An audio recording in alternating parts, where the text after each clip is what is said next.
All right, so the midterms actually turned out a lot better than we expected them to.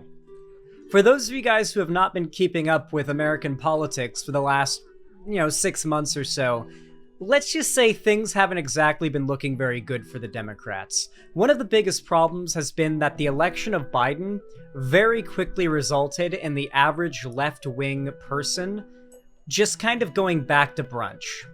Not even just liberals. A lot of liberals, to be fair, but just a lot of lefties in general just kind of saw Trump losing as a win, as the end game, as like, that's it, we're done now, we did the thing, we did our job. And politics really stopped being interesting to them after Trump stopped being relevant. And this basically opened up a whole new age of right-wing hegemony, both online and in real life. Republicans have been more monstrous and more powerful and widespread in pushing their agenda and their bills, policies, etc.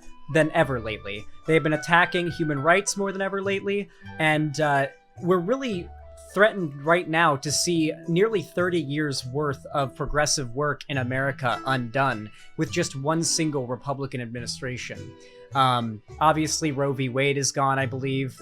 We're going to see, I believe they're trying to increase the voting age to 21 now. That's something they're trying to do. They're pushing to increase the voting age to 21. There's a lot more that I could list that I literally just can't remember off the top of my head right now. But overwhelmingly, the right has been more popular and yet more monstrous in what they've achieved than ever. And they've been talking about for a while now that a big red wave is coming, and that we're going to see a big Republican win in the midterms or the next election. Of course, they always say red wave. And what it almost always ends up being is a red mirage. Regardless of that, though, we were still quite worried that this midterm was going to go pretty strongly in favor of Republicans, and if it did, that was going to mean a lot of, marginalized people were going to lose their rights, particularly in red states. It meant that we're going to see a lot of trans people, gay people, women, non-white people. A lot of them were going to lose their rights if that happened. And, well, while that's still going to happen, it's probably going to happen a lot less than we were afraid of. That doesn't mean that, we can just kind of sit back, relax, and not worry anymore, but it does mean that there is hope. That's what it means, that there is hope, that the left is not completely doomed to repeat this cycle of a very small win, which makes everybody kind of relax and calm down and act like things are back to normal, allow the right to take domination again, and then we have to fight back for normalcy every 4 to 8 years. Let's hope that's not what happens. Let's try to push for that not to be what happens, because a lot of lefties try to go back to brunch when the left seems to be doing okay, that they consider that to be the normal times, so they can just not worry about politics. However, what I want to talk about is the results of the election. Now, some of these results were just overwhelmingly good. John Fetterman won his election. For those that don't know, John Fetterman is here, let me bring up an image of him, because an image of him gets across why he is so effective at pulling people from the right to the left, and why he's so effective. John Fetterman looks like the definition of a chud, okay? This man literally looks like the definition of the word chud, but he has the politics of Bernie Sanders. This guy is this guy is basically a socialist. But look at him. This guy does not give off the vibe of a socialist, which is really helpful when you need to convince, the average American worker to support you. This guy has the right fucking aesthetic. He won his election. It's a pretty big win. AOC pretty easily and unsurprisingly won her re-election as well. And, we even saw, we saw Mark Kelly win in Arizona, and we saw in the House for the U.S. Senate, and for the House we saw a Democrat win as well. So that was pretty cool, pretty good. We did see a few California House Republicans get elected, which is pretty cringe. And that's what's going on in my home state. But overall, California went pretty strong blue. We got 60% roughly of the vote going to Alex Padilla, and 40.9% of the vote going to Mark Miser. So that's pretty cool.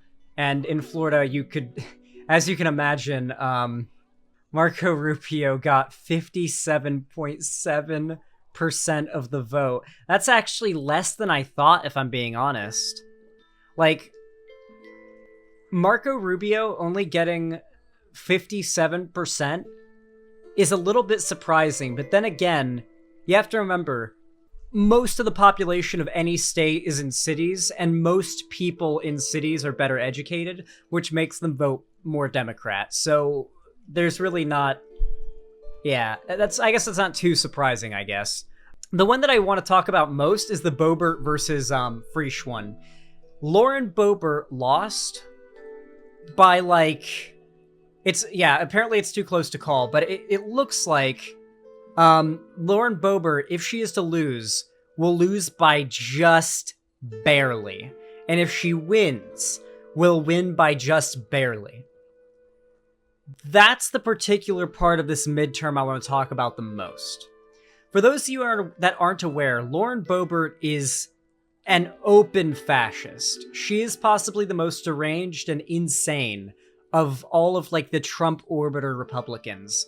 And despite that, even if she loses, she will lose by barely anything. Think about that for a minute. That is how susceptible to fascism America is. It's why I'm so frustrated by liberals and centrists who seem to act like history ended when they were born. You ever get that vibe from a lot of centrists and liberals? The idea that history ended when they were born, and that, like, nothing bad can happen now because all the bad stuff happened in history, and that's all the past now. There is nothing written into the fabric of the universe that is preventing America from having a fall into fascism. From a horrific event on the tier of the Holocaust from happening in America. All it takes is the wrong people being in power for that to happen. Or if you're in favor of genocide, the right people. That's all it takes. The apparatuses are set up through our government in such a way that if the right quote-unquote people take power, they can do a genocide. Just a full-on Holocaust-tier genocide. They can amend the Constitution. They can amend the Bill of Rights. These are things these are literally pieces of paper, ideas. These are just, there can be coups that take place. There is not some sort of, like, wall of realism, of reality or whatever that you might have in your mind that keeps America from falling into some nightmare world of fascism that seems unrealistic to some of these people.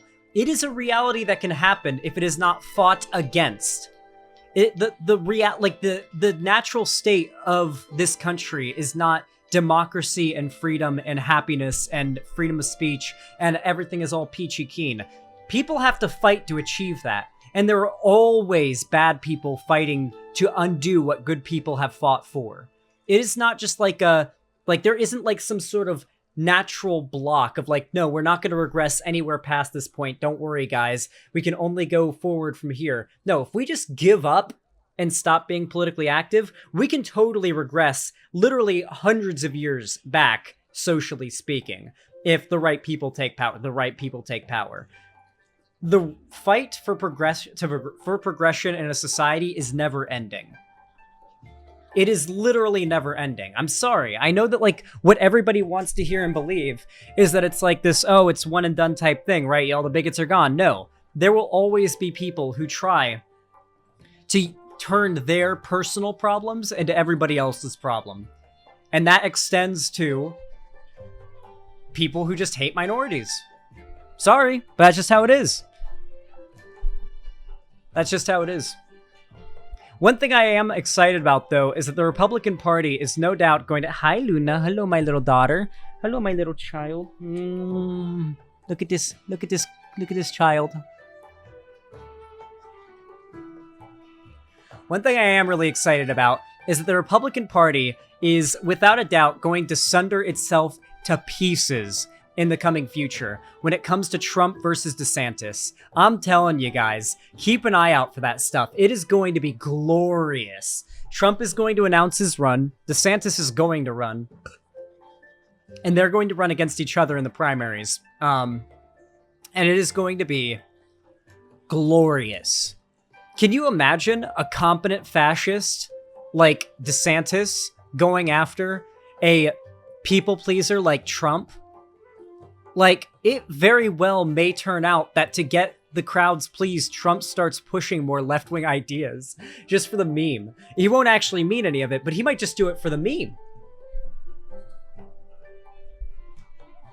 Like, just to be, like, the contrary to who he hates. Trump is that deranged.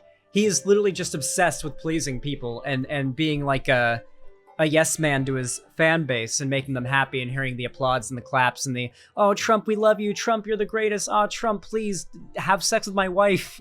Like that kind of shit, you know? Zerna, what are you doing? You're crawling all over me. You're being so aggressive with your snuggles. Do you feel bad for clawing me up? She feels bad for clawing me up, so she's snuggling all over me to make me feel better. That's so sweet. What a kind of cat. What a nice cat I have. Anyway, listen. If you're watching me and you are concerned about the state of American politics, I hate to say it, but moving states might not be enough.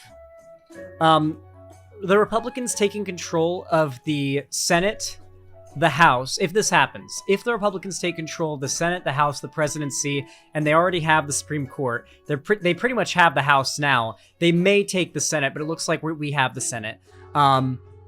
And we have the presidency. A full red all the way through everything for one term. It is over for a lot of people in a lot of areas. The Supreme Court is already attacking federal protections for certain groups. They're already going after gay marriage federally.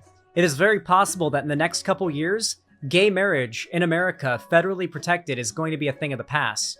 What they're pushing for right now is to make gay marriage legal or illegal by a state basis. That is what the Republicans in the Supreme Court are pushing for right now. When we're considering the fact that in some cases, what state you're in may not protect you, you may want to consider the possibility of having to flee the country if you're a part of a marginalized group that may be a threat. I hate to be that doomer, but like it's kind of scary, guys. We're in a rough time right now, particularly trans people. And if it's not just trans people like being in danger because of legislation, it's going to be the social factor. I have no doubt, like, I literally get worried when I find out there's a pride parade in my town or a pride event in my town, because I'm like, one of these fucking days, some fucking Nazi is gonna shoot it up. Some fucking Republican piece of shit is gonna shoot up a pride parade in my town because they think that they're groomers.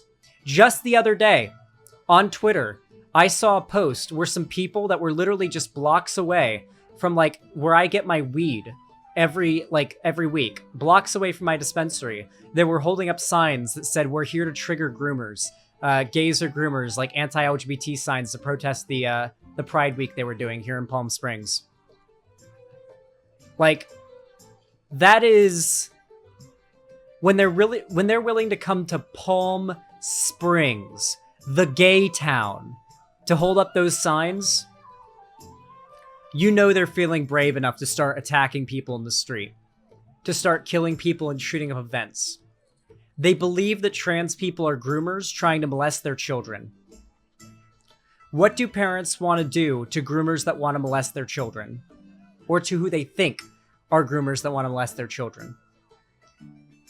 It is becoming increasingly more dangerous to be trans, just generally to be queer, like LGBT at all in this country. It is becoming more and more dangerous by the day. But at the same time, it's becoming more safe. Society is becoming more accepting than ever, while more hateful than ever at the same time. This has always been what's happened historically. The more acceptance and recognition a group gets, socially speaking and politically speaking, the more those that don't want them to have rights get more vitriolic in their attacks against them. The right is only going to get more desperate to take away rights from trans people, gay people, women, everything. And trans people are the group they have the most freedom to attack right now on a social level. I've been saying this since I started doing politics online. People used to ask me, Zan, or back when it was Pig Puncher, you're a cis guy. What are you, trans or something? Why are you always talking about trans topics? You're constantly responding to Blair White or talking about trans stuff. Or what are you, trans or something? What's the deal? Why are you doing this? And I'm just like, my response has always been, look at the writing on the wall. The trans rights movement is about to be the biggest social movement of our generation. If you aren't getting on board that train now, learning about these topics, and getting yourself very familiar with the arguments in defense of these groups, you are going to fall behind for the future of political, discussion. I was so fucking right. I was so fucking right. And it's not because I can see the future or I'm special. It's just because if you look at the kind of stuff that right-wing demagogues on the internet were talking about back in 2019, that is exactly what is the current party line of the Republicans now. Talking about woke, gender, trans, cancel culture, what's it called? Critical race theory. All of these things were just online talking points 4 years ago. Now they are the party line of the Republican Party. Anti-vax conspiracy theories. It was all there, and it was all what the Republicans and conservatives online believed at the time. I just predicted it was going to extend to all of real-life politics within the next few years. And that's why, for so long, I put so much effort into covering the trans topics, because it is going to be the most important social battle of our goddamn generation. Jesus, I get all this all the time. I get accused of being trans or gay all the damn time. Yeah, it's probably not best practice for the LGBT community to insist that anybody who is cis or straight that cares about issues pertaining to the LGBT community must be LGBT and in the closet. I assure you guys I'm not. If I was LGBT, I would be screaming it from the fucking mountaintops. If I was trans, or if I was gay, or bi, or pan, I would be screaming it from the mountaintops because it would give me it would give me so much more credibility and, credence in these spaces if I was gay or trans or LGBT of any kind. All right? Being a cis-het guy literally just leads to me being called a fake ally and accused of being in the closet nonstop. That's basically all that happens. There's nothing else. That's pretty much all it is, you know?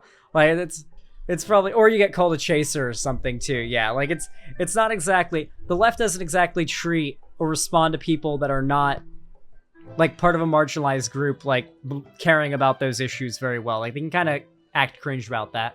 Anyway, with all that said, thank you for watching, and as always, thank you for your support, and have a good one.